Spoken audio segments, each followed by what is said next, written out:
யாத issue சிவதமா சிவம் பபூவதே தனு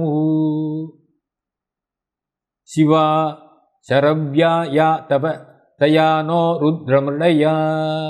அப்படி என்னத்தம் அப்படின்னா, ஒரு பொழிப்புரையாக சொல்லிட்டு வரேன். ஒரு பதமாக சொன்னால் அது ரொம்ப நேரம் எடுக்கும். அதனால் வேதத்தில் ஒரு இருக்கக்கூடிய அர்த்தத்தில் நம்ம சில பிரயோகங்கள்லாம் விசேஷமாக இருக்கும். அப்படி பண்ணப்பட்டது தான் இது. அது என்னங்கிறத பற்றி நமக்கு இப்போ அவ்வளோ அவசியமாக தேவையில்லை.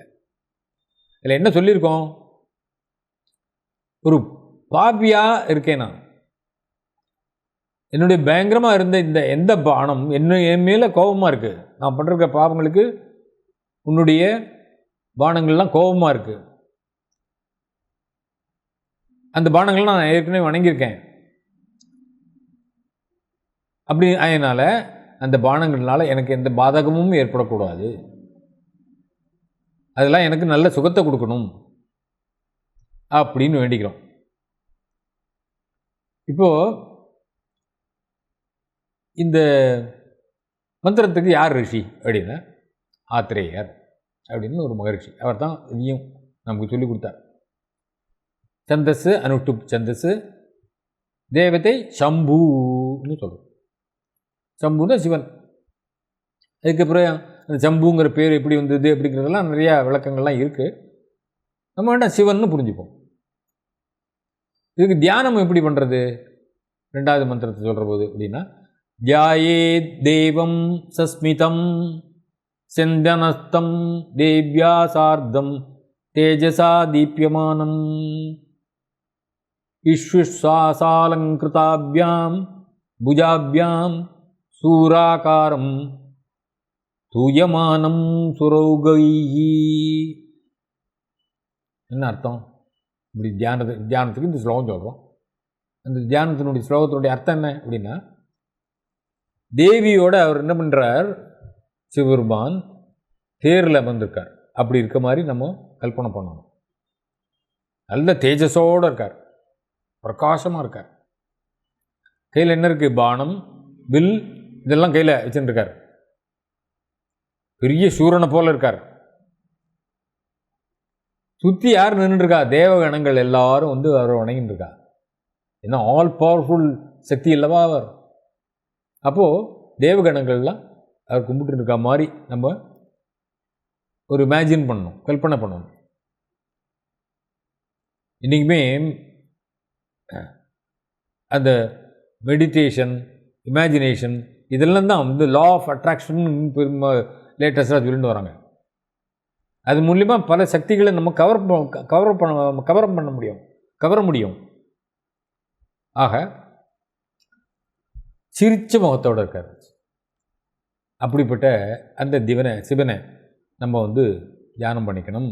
இந்த ரெண்டாவது மந்திரத்துக்கு முன்னாடி இந்த மந்திரத்தை பலன் என்ன இப்படி சொல்லிகிட்டே வந்தால் இந்த எத்தனை தடவை சொல்கிறது? நான் முன்னாடியே சொல்லியிருக்கேன். இந்த மந்திரத்துக்குமே சக்தி எப்போ உருவாகிறது அப்படின்னு சொன்னால், திருப்பி திருப்பி புனராவர்த்தனம் எவ்வளோ பண்ணுறோமோ அவ்வளோக்கு அவ்வளோ அந்த மந்திரத்துக்கான சக்தி நமக்கு கிடைக்கிறது. இந்த மந்திரத்தை 12 நாளைக்கு நம்ம நித்திய கர்மாக்கள்லாம் முடிச்சு விட்டு ராத்திரியில் பண்ணக்கூடாது. நடு நிச்சயில் போய் நான் பண்ணுறேன்னு சொல்லிட்டு இந்த மந்திரத்தை சொல்லக்கூடாது. அது இல்லாமல் மற்ற காலங்களில் இடைவிடாமல் ஜெபிச்சுன்னு வந்தால் இந்த மந்திரம் சித்திக்கணும். எப்போது மனசுக்குள்ளே ஓடிண்டே இருக்கணும். இதனுடைய பலன் என்ன அப்படின்னா, தேசத்துக்கே நல்லது. எப்பவுமே சர்வே ஜனா சுகினோ பவந்து சமஸ்த சன்மங்களானி சந்து இப்படி தானே நம்ம வேண்டிக்கிறோம். எனக்கு மாத்திரம் கொடு, என்னத்தையும் நானே பழைக்கணும்லாம் இல்லையே. எல்லா மக்களும் நல்லா இருக்கணும். அப்படி இருந்தால் நாமும் நல்லா இருப்போம் அப்படிங்கிறத ஒரு சொல்லாமல் தெரிகின்ற ஒரு விஷயம். அதனால் துர்பிக்ஷம், எங்கேயாவது ஒரு பஞ்சம் அதெல்லாம் ஏற்படாது ஒரு நாட்டிலேயே. தேசம் அழியாது. தேசம் அழியிறதுன்னா எப்படி அப்படின்னா, எத்தனையோ ஒரு சுனாமி வருது, திடீர்னு மழையாக கொட்டி அழிக்கிறது, இல்லை வெயிலாக காய்ச்சி எல்லாத்தையும் எரிக்கிறது, இதெல்லாம் இருக்காது. இந்த மந்திரத்தை ஜெபிச்சுன்னு வந்தான். அப்படின்னு சொன்னால் ஒருத்தர் மாத்திரம் பண்ணால் போருமா அப்படின்னா நிறைய பேர் பண்ணணும். எல்லாரும் இந்த மாதிரி ஒரு வேண்டுதலை வைத்தால் அந்த இயற்கையே நமக்கு சாதகமாக அமையுங்கிறது தான் இந்த மந்திரத்தினுடைய ஒரு முக்கியம். அதனால் இந்த மந்திரத்தை சொல்லணும், சொன்னால் நல்லது அப்படின்லாம் சொல்லி வச்சுருக்காங்க. அதே மாதிரி 3வது மந்திரம் என்ன? யாதே ருத்ர சிவா தனூரகோரா பாபகாசினி தயா நஸ்தனுவா சந்தமயா கிரிசந்தாபிசாகசீஹி. இப்போ முன்னாடி மந்திரத்தில் என்ன பண்ணோம்? நமக்கு இந்த யுகலோகத்தில் இருக்கக்கூடிய சுகங்கள்லாம் கொடு அப்படின்னு நம்ம வேண்டிட்டோம். இந்த மந்திரத்தில் மோட்ச சுகத்தை கொடு அப்படின்னு வேண்டிக்கிறோம். அப்படின்னு சொல்லி தான் அவர் அபிநவ சங்கரர் பாஷ்யம் பண்ணியிருக்கார். பரமேஸ்வரனுடைய சாந்த மூர்த்திகளில் சில ஆயுதங்கள் தரித்து கொண்டு போய், சாந்த மூர்த்திகளில் கூட சில ஆயுதங்கள் இருக்கும், சிலத்துக்கு ஆயுதங்களே இருக்காது பரமேஸ்வரனுடைய மூர்த்திகளில். அப்போது முன்னாடி இருக்கிற மந்திரத்தினால நம்ம என்ன பண்ணோம்? ஆயுதங்களோடு இருக்கக்கூடிய மூர்த்தியை நம்ம வேண்டிட்டோம். இந்த மந்திரத்தினால ஆயுதங்களே இல்லாமல் இருக்கக்கூடிய ஒரு மூர்த்தியை நம்ம வேண்டிக்கிறோம் அப்படின்னு பாஸ்கரருடைய பாஷ்யம் சொல்கிறது. அகோரா ஆயுதங்களை கையில் ஏந்திண்டு சாதாரணமாக காரண காரியமே எதுக்கு வேண்டாம், கோரமாக இருக்கக்கூடிய ஒரு பாவம் எப்போதும் சிவனுக்கு உண்டுன்னு சொல்லியிருக்கேன். 2 விதம், கோரமும் உண்டு அகோரமும் உண்டு. அதனால் பயத்தை உண்டு பண்ணக்கூடிய ஒரு கோரமான ஒரு ரூபம், அப்படி இல்லாத ஒரு மூர்த்தி ஒன்று உண்டு, அது அகோரா. அதுதான் அகோரா அப்படிங்கிற சப்தத்தினால சொன்னோம். சிவா அப்படின்னும். சிவம்னா நம்ம எத்தனையோ தடவை சொல்லிருக்கோம், சிவம்னா மங்களகரம், மங்களமாக இருக்குன்னா நமக்கு சமுதாயத்தில் இந்த வாழ்க்கையில் நம்ம நடந்துட்டு இருக்க பொழுது நமக்கு அனைத்து சுகங்களையும் கொடுக்கக்கூடியது. அபாபகாசினி அப்படின்னு பாபத்துக்கு விரோதமான பிரம்மாத்ம தத்துவத்துக்கு அப்பாப்ப அப்படின்னு சொல்கிறோம். பாபம் பண்ணலன்னு அர்த்தம். பாபம் இல்லாமல் இருப்பது எது அப்படின்னா பிரம்ம ஆத்ம தத்துவம். பிரம்மம் தான் எல்லாத்தையும் நடத்துகிறது. நான் நடத்தலை, என்னை ஏதோ ஒன்று இயக்குகிறது அப்படின்னு நம்ம நினச்சி பார்க்குறோம் இல்லையா? நம்ம இயக்குகின்றவன் ஒரு இருக்காங்கிற ஒரு முதல் நம்பிக்கை வேணும். வந்துடுதுனாலே அது நம்ம இறைவனோடு நாம் ஒரு தொடர்பை ஏற்படுத்தி விடுகின்றோம். அதுதான் பக்தி. பக்தினால என்ன? இறைவனோடு ஏற்படுத்தி கொள்கின்ற ஒரு தொடர்பு. இறை சக்தி என்பது ஒன்று இருக்குங்கிறது நம்ம அனுபவபூர்வமாக தெரியும். எல்லா காரியத்தையும் செஞ்சுட்டா கூட தெரிஞ்சு slip between a cup and லிப்புங்கிறானே, என்ன எல்லாம் தான் பண்ணோம், எல்லா முயற்சியும் தான் பண்ணோம், பண்ணி கூட நடக்கலையே. அதனால தெய்வத்தால் ஆகாதன்னு முயற்சி தன் மெய்வருத்த கூலி தரும் எல்லாம் சொல்கிறோமே, அதெல்லாம் காரணம் இருக்குது. அதனால் பாபமில்லா தன்மைங்கிறது அந்த இறைவனை ஆத்ம ஞானத்தோடு இருக்கிறது தான். அந்த ஏற்பட்ட உடனே என்ன ஆகுதுன்னா, ஆத்ம ஞானம் வந்துருக்குன்னு சொன்னாலே என்ன அர்த்தம் அப்படின்னா, எல்லா பாபங்களும் நம்மக்கிட்டேருந்து போயிடுது. பொதுவாக சொல்கிற வழக்கம், அதாவது பூர்வ ஜென்ம கிருதம் பாபம் வியாதி ரூபே நபாதே. முன்னாடி ஏதாவது பாபம் பண்ணியிருந்தோம்னாக்கா அதனுடைய வியாதியாக வரும் இந்த ஜென்மாவில் அப்படின்லாம் சொல்கிறோம். இதுக்கெல்லாம் பிராயச்சித்தம் உண்டா? பாபத்தை பண்ணதுக்கு உண்டு, தின்ன மண்ணுக்கு சோகைங்கிற மாதிரி பாபம் பண்ணதுக்கு அதனுடைய பலனை அனுபவிக்கணும், புண்ணியம் பண்ணத்துக்கு அதனுடைய பலனை அனுபவிக்கணும், அப்படிலாம் இருக்கு இல்லையா? ஆனால் அது ரெண்டும் ஒன்றும். நிறையா புண்ணியத்தை பண்ணாக்கா அந்த பாவங்கள்லாம் போகாதா அப்படின்னு ஒரு கேள்வி வேறு வரும். புண்ணியத்தை நிறையா பண்ணாக்கா சொர்க்கத்துக்கு போவோம், பாவத்தை நிறையா பண்ணால் நரகத்துக்கு போவோம், இப்படிலாம் சொல்லியிருக்கோம். அப்படி இருக்கும்போது இந்த பாவங்கள் எல்லாமே அழியறதுக்கு காரணமாக இருக்கக்கூடியது எது வரனா, அதுதான் ஆத்ம ஜானம்னு சொன்னோம். ஆத்ம ஜானம் அப்படின்னு சொன்னோம். அப்போ ஆத்ம ஜானம் வந்துருச்சுன்னா இந்த பாபங்கள்லாம் பாபக்ஷயார்த்தம். இது முன்னாடி நம்ம சொல்லியிருக்கோம். பாபக்ஷயார்த்தி ருத்ரஜபம் பண்ணுறார். அதுக்கு தான் என்ன பண்ணால் இங்கே அபாப்ப காசினி அப்படின்னு பார்த்ததுனால இந்த நமக்கு சரீரம் பாப்பம் இல்லாமல் இருக்கக்கூடிய ஒரு சரீரத்தை கொடுப்பாயாக அப்படின்னு நம்ம வேண்டிக்கிறோம். அந்த சரீரத்துக்கிட்ட யார்கிட்ட? உருவப்படுத்தி நம்ம தியானத்தில் வைத்து கொண்டிருக்கிறது. அபாப காசினின்னு சொன்னோம்.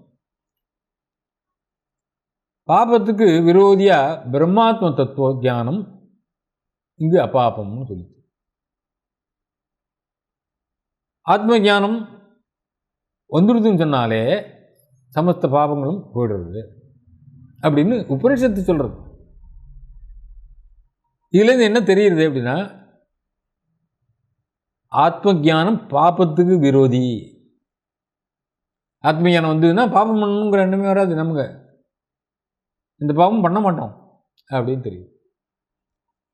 அதை இந்த ஆத்ம ஞானத்துக்கு ஒரு இம்பார்ட்டன்ஸை கொடுத்து அதை பிரகாசப்படுத்துறதுக்கு தான் இங்கே சரீரம் அபாப காசினின்னு சொல்லி கிரிசந்தான்னு ஒரு சப்தம் ஒன்று போட்டார். என்ன அர்த்தம்? இது பரமேஸ்வரனை குறிக்கக்கூடிய சப்தம். இதுக்கு பலவார அர்த்தங்கள்லாம் சொல்லி வச்சுருக்காவா. எப்படின்னா, கிரௌ கைலாசே நித்திய ஆவிர்பூதோ யகா பிராணிபியா சந்தனோதி ச கிரிசந்தகா. அதாவது கைலாச பருவத்தில் எப்போதும் இருந்துட்டு எல்லா பிராணிகளுக்கும் சுகத்தை அளித்து கொண்டிருக்கிறவர் அவர் அப்படின்னு சொல்லி கிரிசந்தா அப்படின்னு. கிரௌ அப்படின்னா தேகே திட்டன்னு அர்த்தரூபேண சந்தனோதி. வேதங்களில் அதனுடைய அர்த்தமாக இருக்கார், பொருளாக இருக்கார். அதனால தான் காளிதாஸ் சொன்னார், எதையுமே ஒரு சப்தம்னு இருந்தால் அதுக்கு அர்த்தம்னு ஒன்றும் ஆட்டோமேட்டிக்காக வந்துடும். நமக்கு புரிஞ்சுதோ புரியலையோ தெரிஞ்சுதோ தெரியாதோ. வாகர்த்தா விவதம் பிருக்தோ வாகர்த்த பிரதிபத்தையே ஜெகத பிதரோ வந்தே பார்வதி பரமேஸ்வரோ. வாக்கியம் அர்த்தத்தையும் எப்பயும் பிரிக்க முடியாது வரணும். அதை மாதிரி இருக்கக்கூடிய பரமேஸ்வரன் பார்வதி ரெண்டு பேரையும் இணைபிரியாமல் இருக்கக்கூடிய அவளை தியானிக்கிறேன்னு சொல்லி முதல்ல எடுத்தோம்னா ரகுவம்சத்தில் ஆரம்பத்தில் காளிதாசன் சொன்னான். அது மாதிரி இங்கே அதுக்கு அர்த்தம், அது சப்தத்துக்கு அர்த்தமாகவும் இருந்து இருக்கிறவர் அனைவருக்கும் க்ஷேமத்தை கொடுக்கட்டோம்னு வேண்டிக்கிறோம். கிரௌ பிரணவே திஷ்டன்னு தேய ரூபேண நிரதிசைய பிரம்மானந்த லட்சணம் சந்தனோதி. பிரணவத்தில் தியானம் செய்யக்கூடியது. பிரணவம் சொன்னால் ஓம்காரம் தான் பிரணவம். அப்போது அது பகவானுடைய மூச்சு காற்றுன்னு சொல்கிறோம். அதை நம்ம தியானம் பண்ணுறோம், அந்த ஒலியை தியானம் பண்ணுறோம். அப்படி இந்த பிரணவத்தின் மூலமாக அணுகக்கூடியவர் அவர், இந்த சப்தத்தின் மூலமாக. அப்போது நம்ம அவர்கிட்ட நெருங்கிட்டோம் அப்படின்னு சொன்னால், ஒரு கான்டாக்ட் க்ரியேட் பண்ணிட்டோம் அப்படின்னு சொன்னால் என்ன ஆகும் கிடைக்குன்னா, அந்த பிரம்மானந்தம் கிடைக்கும். ஏன்னு கேட்டால், அந்த பிரம்மம் என்பதற்கு என்ன இருக்குது? ஆனந்தோ பிரம்மே திவ்யே ஜானாது அப்படின்னு சொன்னோம். பிரம்மத்தினுடைய ஸ்வரூபம் என்ன? ஆனந்தம். அப்போது பிரம்மத்துக்கிட்டக்க நம்ம போயிட்டோம் அப்படின்னு சொன்னாலே அந்த பிரம்மானந்தம் நமக்கு ஆட்டோமேட்டிக்காக வந்துடும் அப்படிங்கிறது காட்டுறதுக்காக தான் இந்த மந்திரத்தினுடைய ஒரு தாத்பரியத்தை சொன்னார். இந்த மந்திரத்துக்கு ரிஷி யார் அப்படின்னா காஷ்யப மகரிஷி. சந்தஸ் சொராட் அனுஷ்டுப்பில் ஒரு வெரைட்டி. தேவதை சிவன் சம்பு அப்படின்னு சொல்லி சொன்னார்.